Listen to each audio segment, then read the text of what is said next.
why does New Jersey matter, like, to the rest of the world? And so I think that was really kind of our biggest question that continues to either baffle us or inspire us.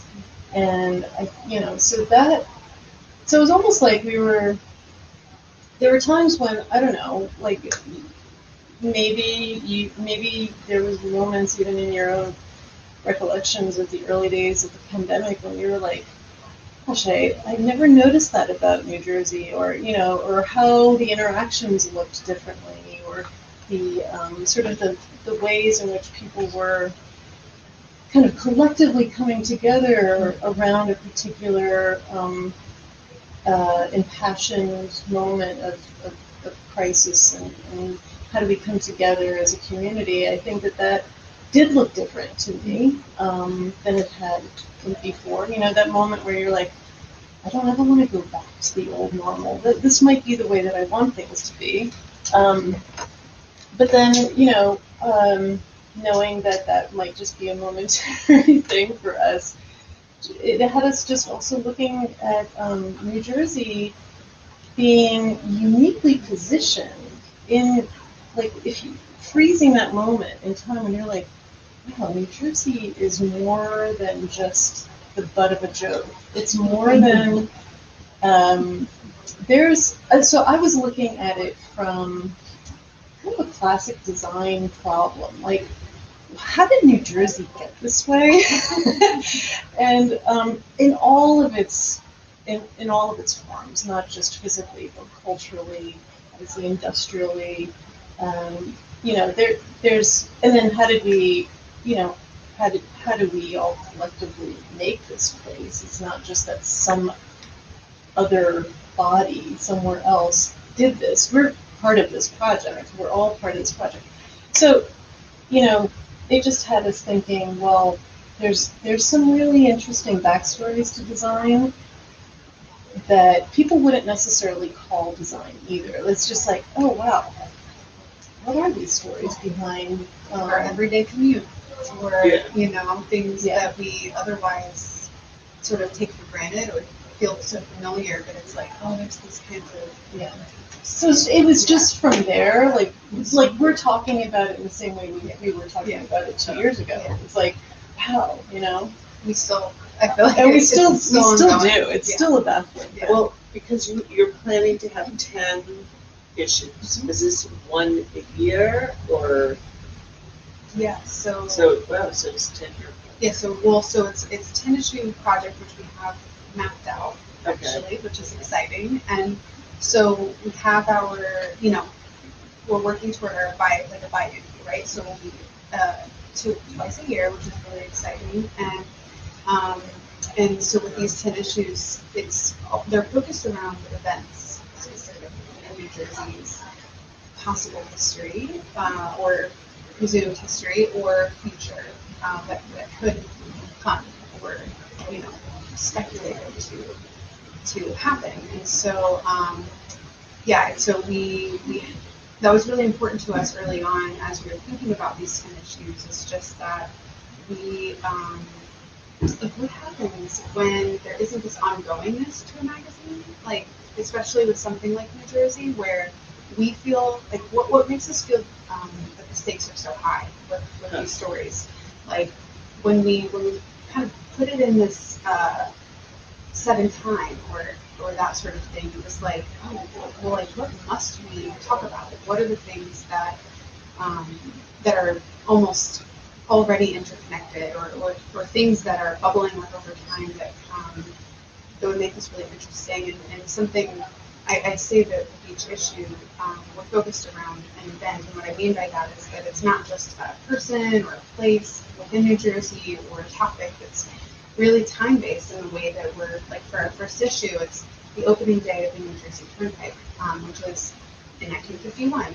But at the same time, we're interested in how these moments are rippling into the future and back into the past, or there's these connections and stories and contributions that are telling that. It's not just one moment, and it so reflects, I think, how, as Petia was saying, these questions of design and community and culture emerged in such a like a new era that we were, so feeling, and still feel with COVID and more. So Yeah, so it's 10 issues only, which means that like it's forced us to.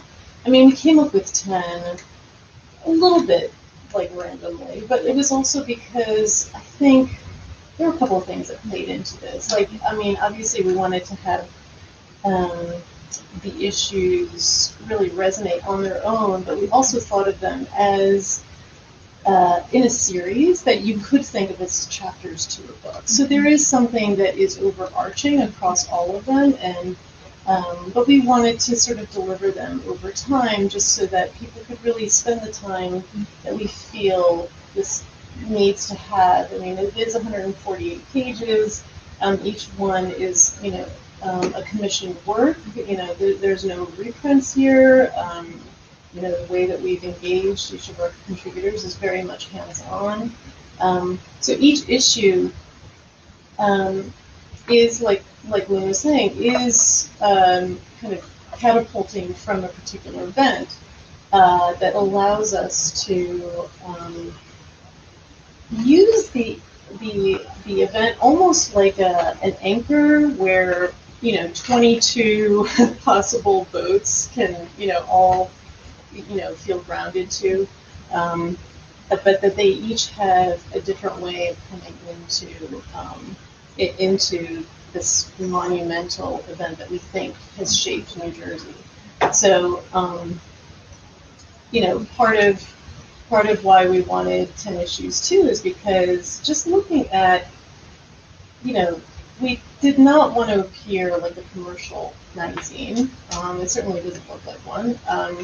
But it's also, I think there's some magazines that just don't know when to stop. Yeah.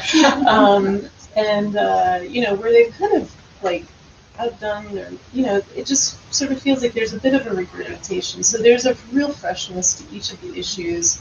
It is very finite because we think that these 5 years really are a telltale sign of how this cause in our, collective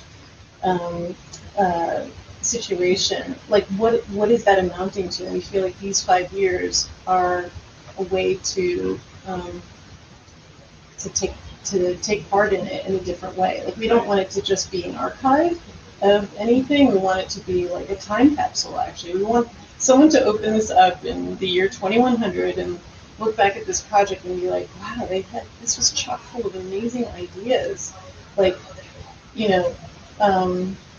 and each issue comes with, and this is what maybe some of you have come here for, each issue comes with a very special project that's a little bit of a spin-off.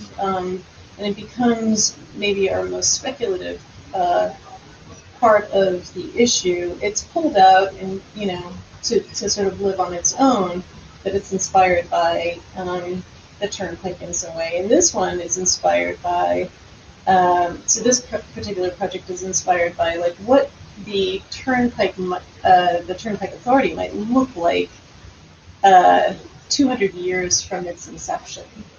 And so we have taken liberties to invent for the New Jersey Turnpike what it should be operating as and what it might need to pay attention to, given that our condition due to climate change is going to be very, very different. So it's like a design proposal, and on the front here, on the front image is a rendering of what we think the rest stop of the future will look like and how it will operate. So there's a lot of amazing detail and some sort of new authorities that need to be formed as like sub-authorities under the New Jersey Turnpike Authority. And then on the back side, if you just take a look at this very briefly, it doesn't really look like the New Jersey that you know of now. Shriveled. It's a little bit smaller. Granted, again, Delaware this is the year Yeah. 2151. So the New Jersey Turnpike, as we know it, will have to operate differently or have to be restructured. So it's an opportunity to have fun with the reality of our future. That's just rising sea levels. Oh, and then I guess the part that is the thing that you'll also be able to enjoy is that there are regions that we think might smell differently than how they smell today, or how the New Jersey Turnpike in pop culture has has been known to smell, and probably for good reason. But anyway, so yeah. And just to add to, as you were saying, for with something like this and throughout the issue is also what the event allows or affords us. Is thinking back to that definition of design, or how we think of design and community, and it really allows us to kind of grapple with the everyday and the stories that it's, bringing together things that, like the commute, or into conversation with agriculture and farming, into conversation with transportation infrastructure, and what goes into the laying of the plans for that, and the streams around that, and just not taking for granted these kind of interconnected things that otherwise we kind of have categories for, off to the side, but that we really want to just experiment. Like, how can we expand and bring in more people into this conversation in ways that we're actively all shaping our community, and that's really how we're thinking about why this matters. We're actively designing our everyday, even as however much it was intended. The way it's functioning, like the turnpike, there's these little blips where it's like, we thought there was no stopping it, like that. That's how it was marketed early on, and which is still always so funny to me. It's kind of just like, you never have to stop. Everyone's relearning how to drive on this modern toll road, and then you have traffic jams that we all know very well, congestion. So anyway, that's, I think, another exciting thing. And why did you choose the turnpike as your SVP?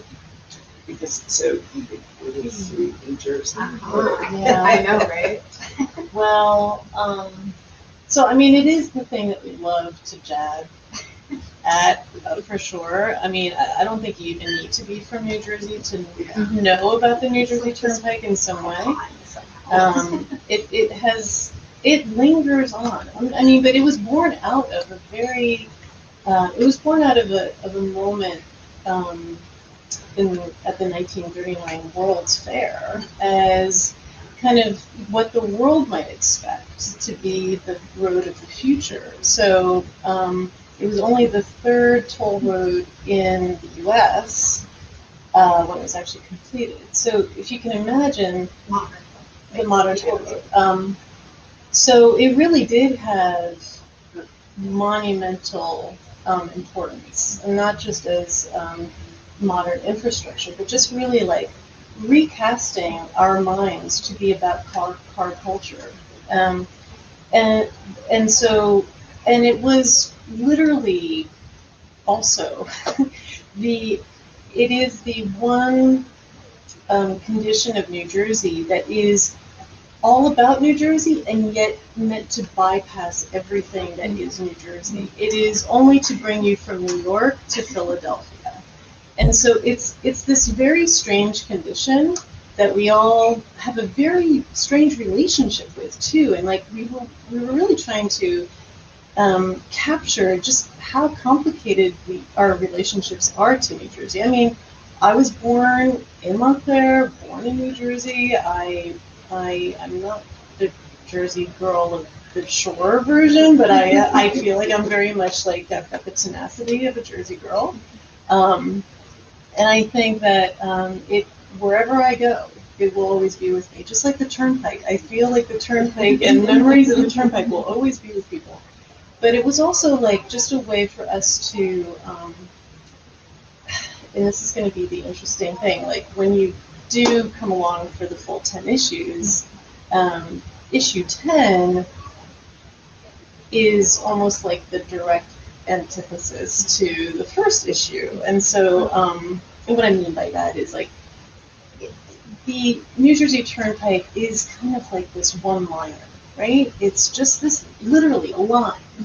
And yet it has so much complexity built around it, not just in terms of what it took to build it, like what the political maneuvers needed to happen to make it happen at the federal level, and what it was originally intended for as like a road for defense, not really to really get you anywhere from New York to Philadelphia.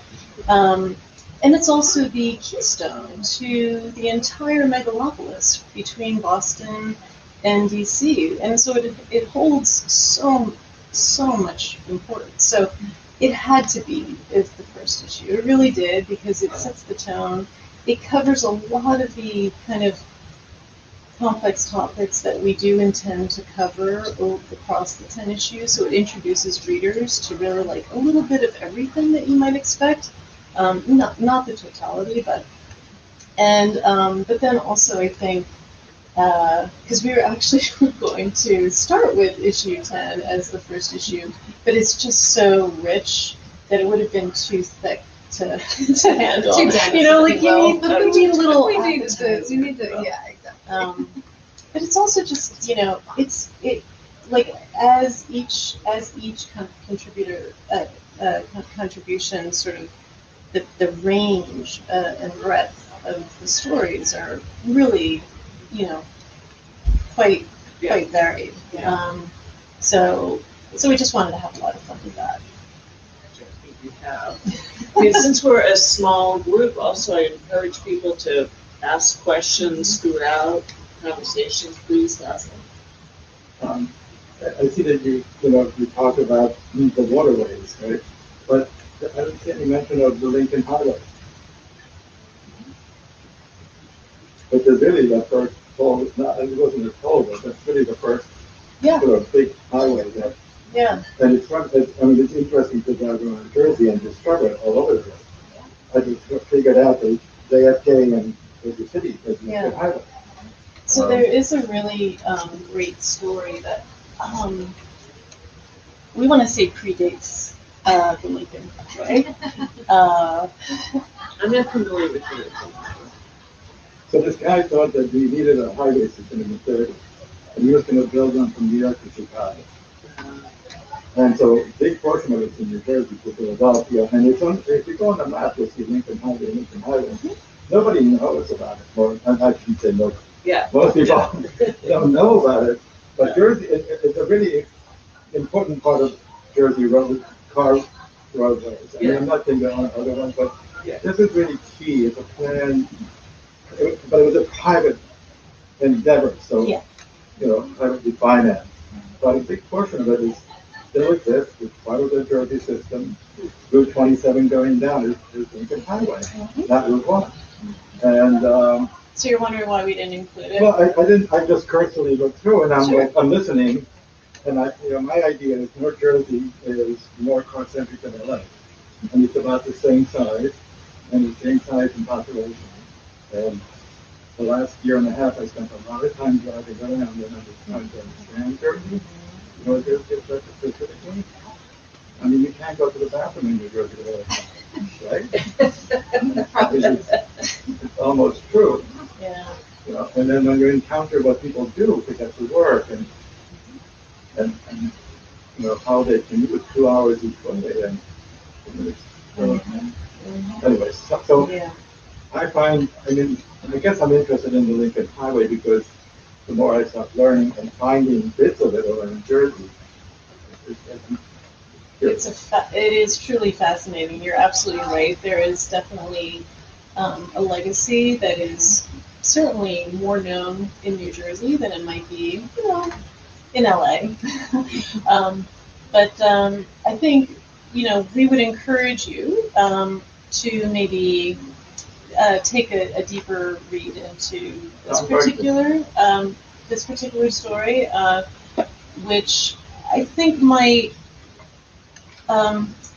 There's this idea that there are these, depending on which lens you're using, or where you think some sort of pinnacle moment is, in the way something gets noted in our collective consciousness, and we felt like in our research about Lincoln Highway, there was a story that precedes the Lincoln Highway that we just felt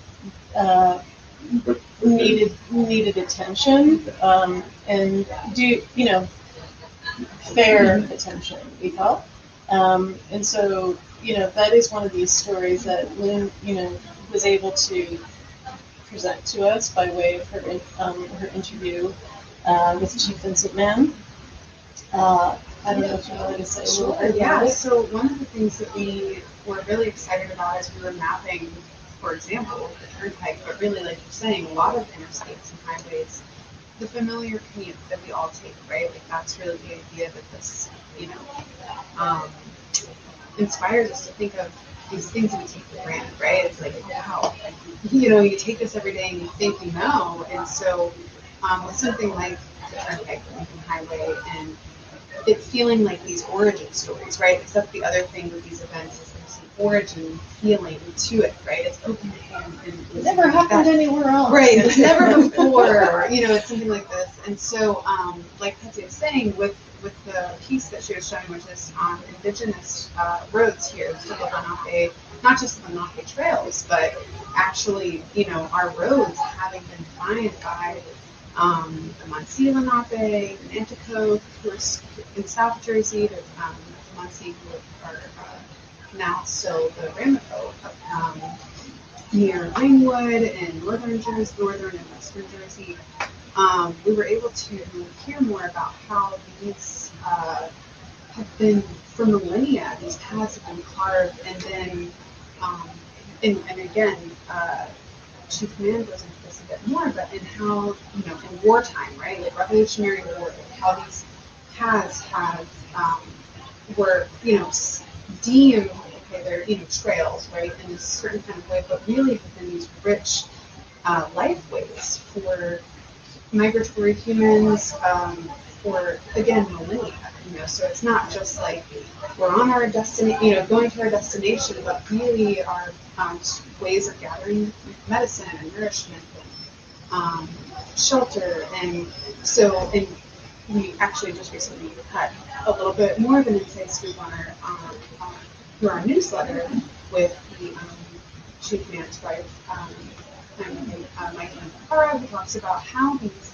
routes are traversed. And so, through stones, trees, and this amazing mapping that is still happening today. So I say all of this just to kind of bring us into, I think, something with time, right? This time-based event where it really cracks open and allows us to think about, wow, like something like a highway. There was so much more interesting, I think, in some ways for us to be like, what are our assumptions that we can kind of start to disentangle and really kind of pose more questions about. And so that was one way, I guess, I can say that we did that, is by mapping a deeper time, a longer, thousands of years, in a different kind of.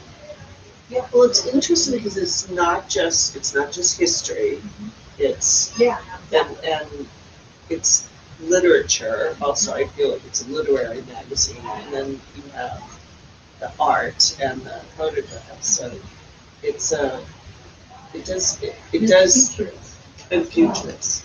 Because we live in the future. Yeah. But I will say that when I was hearing you talk about clouds, I've lived in Northwest for a long time, so I'm like around a lot, like sometimes. I know that Valley Road was carved. It was a cowpath, and the reason that they picked the zigzags the way they did is because it's actually the least uphill. So it's actually, and you can tell that on a bike, like when you're biking up Valley Road, it's the flattest Yes. way from downtown Montclair from there. So we're following the cat path. That's lovely, and that's actually exciting. Like even thinking about, in one way too, it's like we didn't want to just be, or again, the project of densities and or difference for us is also about multi-species, many species. So for us, it's very important that we're not just thinking about our turnpike, but game trails, or in one Cow case, turnpikes. yeah, exactly, cow turnpikes, bison. I mean, not that we're doing buffalo traces, but exactly, biking. But we do have, like a hunter, for example, who talks about hunting along the right of way, along the turnpike, which happens to be a very biodiverse ecosystem. Thanks to the turnpike. Yeah, I mean, it's not that like, I mean, that's the thing. It's like we have to. I think our storytelling here. There's a few ways in which we have edited and guided our contributors for sure. I think one is that take the nonlinear path because I think take the cow trail path. Take the nonlinear path because, to be honest, when we try to reduce a story down to its chronology, it's not that interesting, to be honest. I think bopping around is way more interesting. So none of our stories are like, in the beginning. Right. Because there's no, how can any one of us assume what beginning it is? It's going to be a beginning for different people. So why kind of claim that there's any kind of linearity to it? So that's one thing, Another thing is like, because the subject of the New Jersey Turnpike is so complicated. I mean, it's definitely had very negative impacts for certain people, certain communities, continues to, and also very positive impacts on communities of maybe not humans, but maybe deer. Or maybe hunters, or ecosystems. I mean, I'm sure you've seen the Canadian geese who are thriving in the median along certain parts of it, or mimicking a little bit of the flyway. So, being able to have a rest stop for the birds. So there is this complex intermingling of stories that, we're unafraid of that complexity. It's a yes and approach for us, so that would be another one. And I think the third one is just like that we would like to leave each of our readers with a speculative, like, oh, okay, if this story isn't told, if this story isn't shared, what's at stake when it's not? Like, asking our contributors to be thoughtful in that way. Like, it's not just that it's, for our sake. It's really for, like, the sake of our reader to sort of leave them with something speculative. So that's why our readership is very, very diverse. We definitely have, like, folks who are coming from the art and design, sort of classically art and design backgrounds, and we have people who are coming from the social sciences backgrounds, anthropology, archivists, historians, folks who are coming from organizing and advocacy and policy, people who are really, like, paying attention to the ways in which our storytelling is presented. And then I think also, like, readers who we hope feel inspired to be the change makers of the future, because we're highlighting those change makers. They may not be calling themselves designers. We think of them as designers. We think that they are. Well, and to be honest, this is why New Jersey is such a great experiment. It's like our little petri dish, because this is why it's called dense, that since we are the densest state in the U.S., there are things that you just can't have separated.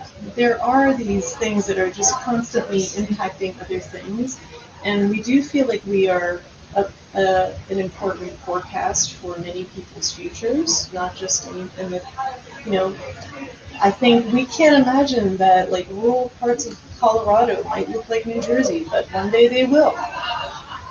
I mean, it's just a weird thing to think about, but one day they will. We may not be around to see it, but it will happen.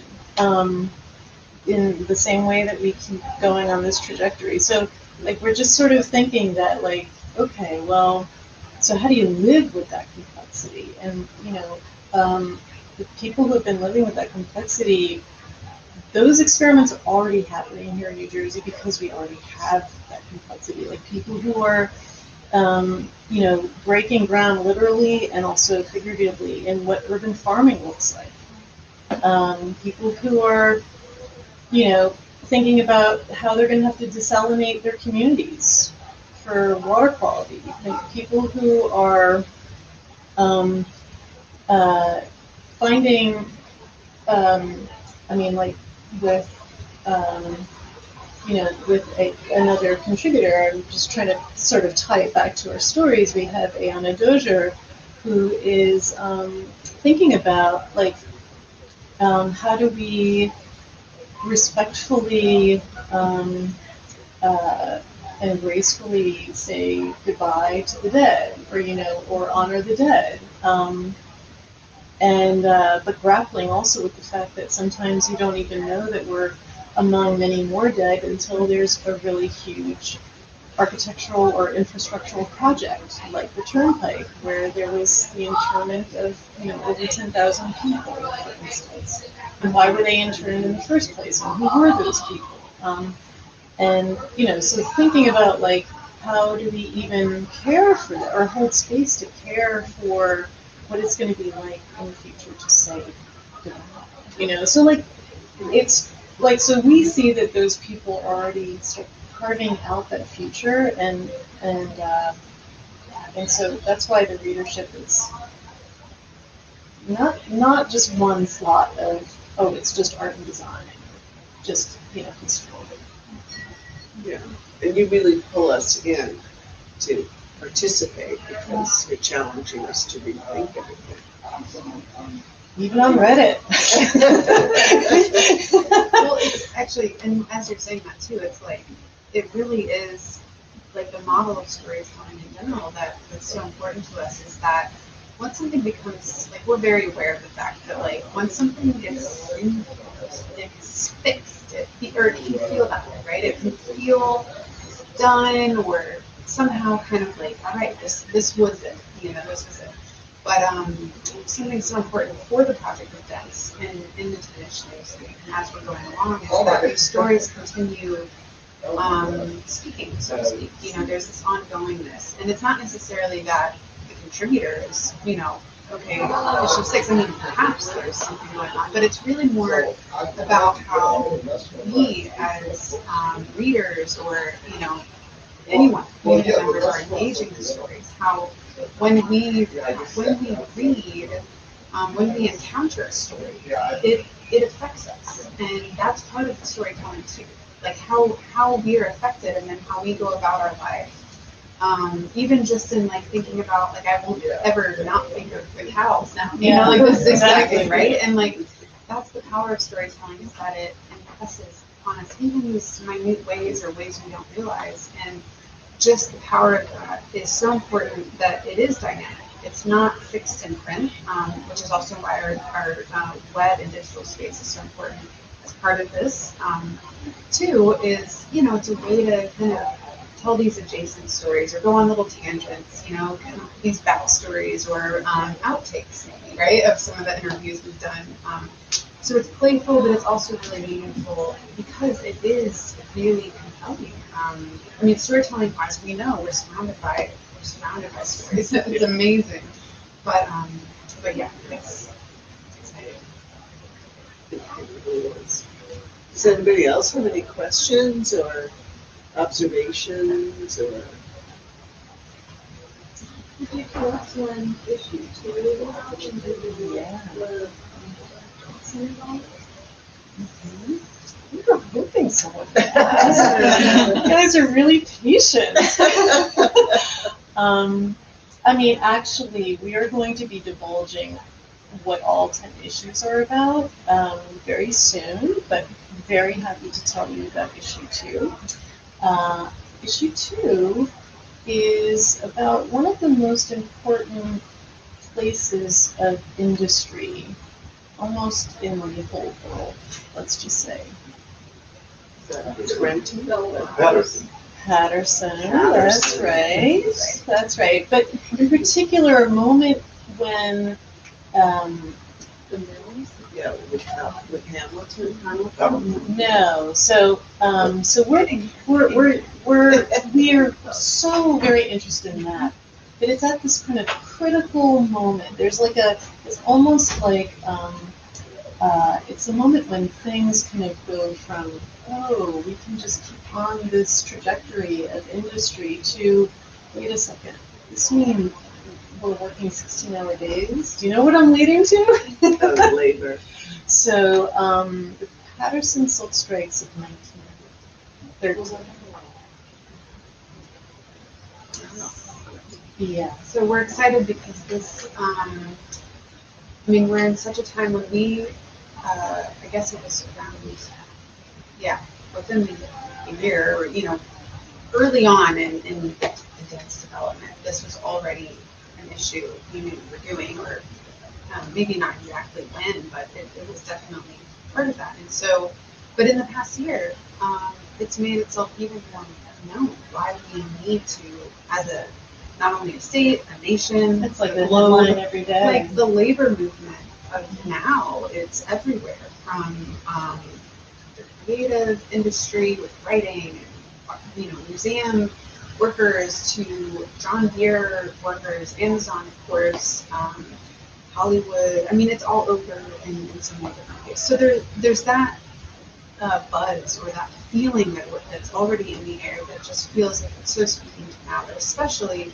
questions around automation, for example. And now we're thinking automation as robots and, like software and these sorts of things. But at this time, I mean, automation was like a huge pivot for like the loom, which in many ways, I don't think of the loom as automation, but when this is your job, that your work, your physical labor is part of this important industry. I mean, it really changed everything. So as we're thinking of remote work, and or if you're more interested in fashion, right, the textile route of what this silk industry can be, we're excited to kind of just sort of bring these into conversation, just as a little, But I mean, there's also all of these unexpected stories that kind of led up to even just how Patterson came about, that were also really fascinating. I'm talking about like a non-human history, one that is deep time. Like, what created the conditions that then created this moment that Hamilton could see, this potential? And it has everything to do with geology. And so, we're really honored that one of the most important literary voices of New Jersey will be contributing his voice to issue 2, and that would be John McPhee. So we're really delighted about that, I think there's also very future-forward stories that we also are literally weaving by way of what textile manufacturing looks like today, and in the future, and working with some incredible artists and designers who have come back to New Jersey in some way, either by way of literally being in New Jersey or just going deeply into those practices and pulling from those practices something that they can imagine for the future. 3D printing is certainly been around for a while, but how has it entered, a market that is sustainable, for instance? That's certainly of interest to us. And there's a very long legacy of New Jersey being the first in a lot of ways for not just a national market, but really a global market. Even at the inception of certain industries popping up in Patterson. You know, the one that didn't make it was the gun manufacturing. The first Colt thing is that. That's right. That's right. But then what happened to Colt after that is also very interesting. So we're very interested in like how things, you know, we'd like to follow them beyond the borderline of New Jersey too, because there's no navel gaze. One can never navel gaze. It's not fun. It's really not fun. Well, and the blurry space of boundaries too, you know, how this place, again, it's like, whether it's because of this future map, you know, it's like, oh, this one's land, is now ocean, or, you know, but just in general, how industry crosses over, you know, I think it's important to, think of how these boundaries are also points of connection, not just separation as well. And when? This is such a great question. So, you know, it's been so exciting to get issue 1 into the hands and into the world, and it's really our calling card to the entire project. And so, for that reason, we are. Except for the first issue, every other issue will be biannual, but we really do feel like the first issue is a moment to absorb all that is dense, both in print and online. And so we're taking this moment to be, presenting the full story. And so part of the full story is also who else becomes contributors to this project. And so, you know, as you can imagine, being issue 1, there was a real need for being able to invite contributors into this with a very particular prompt. You know, I think when you can take the time to read across the entire issue, I think you get a sense that somehow, even if the authors may not know each other, we've invited them into the same space because they all got the same prompt, but a different part of the prompt. And so there is this dialogue, even in print, between the works, and that is our curatorial role in it. So so there is certainly that sort of sensibility about it. But we also are very interested in, you know, putting out a call for submissions for the remaining issues. And then we also have, we've also, because it is so important for us to be able to situate the stories from the community that is probably most impacted, or communities that may be most impacted. And some of these are a little bit place-based, I would say. The Turnpike is a really big place, but then there's some that are really quite localized. And so, because of, you know, something that might have, I mean, obviously Patterson, right?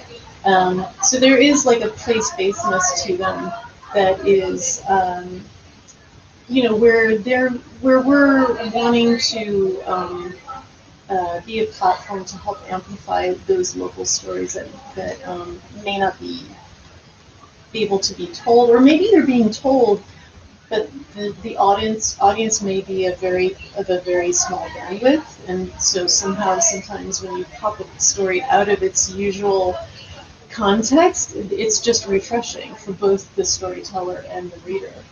So for that reason, we're also identifying local organizations for each of the issues to co-develop a fellows program, where that fellows program supports contributors from a whole range of fields to come into basically like a residency space where they are sort of presented with a prompt, but also they get to push back. It's very much a negotiation, no different than how we did in issue 1.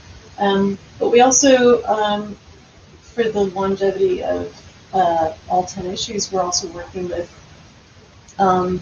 incredible, arts and humanities and social sciences organizations that have residencies already in place, where they are agreeing to work with us to develop a joint residency of, a 3-month residency to also generate this exciting, setting to be able to make that contribution based on the dense prompt. So there's really like these 3 ways in which contributors are coming into this space, and we're really excited about that. Yeah, because we really wanted to build, like this community, it's not just in our network, right? Like, we want to invite people to tell this. I mean, we don't even know that that's the beauty of this, and which they was alluding to, like, even with some of our prompts, it's like, as we were reaching out to different contributors, something we hope will continue is that it's such a surprise what emerges, the work that people are already doing wasn't even related to what we thought, for example, or meeting people who have been doing this work for decades in the community that, it's been called some kind of specific, anthropology, something or other, or, it's been kind of siloed in some specific realm, but, to really activate it and bring it into conversation with so many other works, that's amazing. very exciting. So. I did not realize that you were creating such a large project. Wonderful. So this has been our year, yeah. So. Well, one last thing about the 10 issues. So, I mean, I'm just holding this up. This little game. So, you might be stymied by the fact that this is not an image of the turnpike as you might imagine it, like in the 1951 version. First of all, it's not a black and white image, so it can't possibly be, trying to render itself as a historical image. So that's one thing. The image is alluding to some other period in the turnpike's life. And another thing is, for some people who are holding it, you tell me something else about the cover that you noticed. Yes, it has these lines. Can you? It's the Yeah. one. This is the one. So that's Correct. the dot. Yeah, that's great. And the Okay. S is New Jersey. And the what? An S is shaped like And the the S is New Jersey. Oh, see? Well, it's very interesting that you say that. I like that you think that. It only came to us after we had designed it, but that's very cool. And the lines, you want to tell a little bit more about what you think the lines are about? No. Okay. That's fair. Anyone else want to take a stab at it? I'm doing this so that it shimmers in Yeah, light. shimmer. Yeah. I'm assuming With what? like all the other color images are Wow. I wish we would have said that, like, you get a prize. Because you totally get the prize. You do get the prize. You're calling it. That is actually very true. This is not just a random set of set of lines. It is basically the roadmap to the entire project that you get to assemble when you have them all together. Bit of a puzzle, but also a way to sort of see the interconnections between not just the issues, but really these things in common. Again, back to how things really don't work out to be very linear. They bubble up. Right, It's right. It really helps orient as we were going along, kind of. So Yeah. that's Then there's very- one yeah. more feature. Oh yeah. Yeah, This circle. but that's gonna fit right out the whole thing. And you had That's all kinds of- Yeah. That's it's gonna say Dennis. Her Oh, box Yeah. set. So yeah, the full project is definitely a box set. I mean, the whole thing will be a tome, basically, that will weigh, you know, quite a bit. quite a bit, It'll be yeah. a significant, oh yeah, because that, how many is that? Is that a stack of 10? That's more of the. That is symbols 10. where it's Yeah. Yeah, so that's effectively the book, if you will. Not to say that that's the end of the project. Right, It is right. probably going to be just the beginning of another project.